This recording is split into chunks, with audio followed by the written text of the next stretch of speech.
पुरुष की पत्नी मर जाए तो भैया सवेरे सवेरे वो पुरुष निकल कर जाए तो उसका मुंह देखें कि नहीं देखें? समझना जरा, आज लोगों ने जो भ्रांतियां उत्पन्न कर रखी है, शिव महापुराण उस भ्रम को मिटाना चाहता। इसकी पत्नी मर गई तो सवेरे सवेरे इसका मुंह देखना चाहिए कि नहीं देखना चाहिए? और तो पुरुष है, उसका मुंह देखने में क्या दिक्कत है? और तुम्हें क्या मालूम कि उसकी पत्नी निपट गई, मर गई? अगर वो बिंदी लगाता, मंगलसूत्र पहनता, मांग भरता तो समझ में आता कि इसकी पत्नी चली गई तो बिंदी नहीं है, मंगलसूत्र नहीं है भाल में, मांग में सिंदूर नहीं है। पर नारी, उसका पति चले जाता है तो लोग साधारण सी भाषा में कह देते, सुबह सुबह मुंह देख लिया, ओ ऐसा, कहां जा रही थी, पूजन करने जा रही थी, उसका मुंह दिख गया। कहां लिखा? जन्म परमात्मा ने दिया है, मृत्यु परमात्मा देते हैं।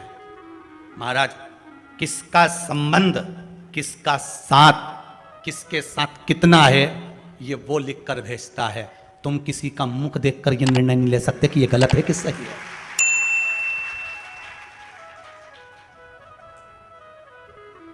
एक बेटी ने प्रश्न किया है, उसने लिखकर भेजा है, मेरा नाम मत बोलना, नहीं बोलूंगा।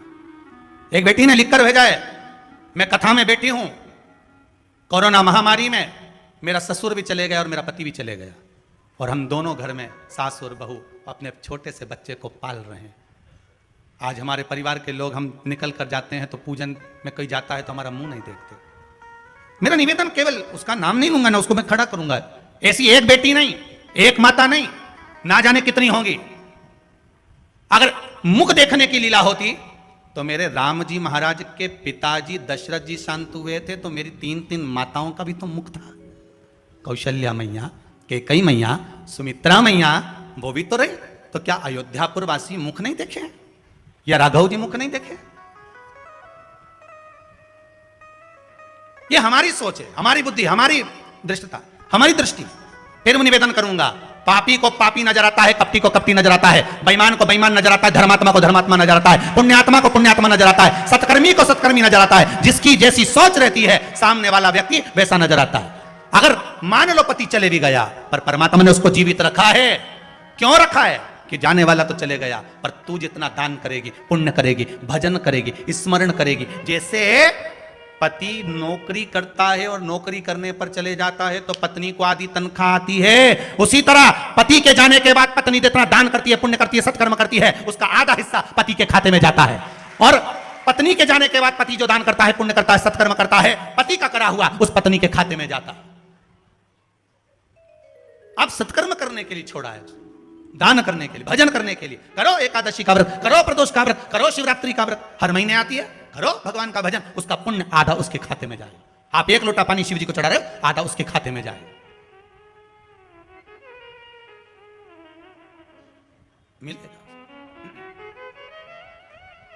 जब दोनों साथ रहते हैं ना, बहुत ध्यान देना महाराज, पति पत्नी दोनों साथ रहते हैं ना, अच्छा दोनों साथ रहते हैं और साथ रहकर जब सारी पूजन पाठ करते हैं और वो टच करके बैठी रहती है, तब भले खाते में नहीं जाए, पर जब एक रह जाता है, क्योंकि परमात्मा के यहाँ से लिखा है जाना तो किसी को भी आगे पीछे है, वो तो उसके हाथ में, एक जब रह जाता है तब उसका हिस्से का भाग उधर पहुंच जाता है। शिव कहो, भगवत भक्ति में डूबे रहो, किसी पर आक्षेप लगाना उत्तमता नहीं कि मुख नहीं देखा जाए, या कहां लिखा है, कौन कह रहा है मुख ना देखिए।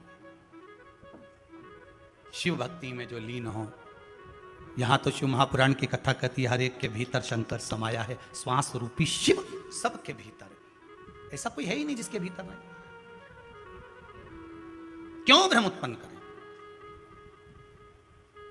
आज मनुष्य भ्रम में ही जी रहा है।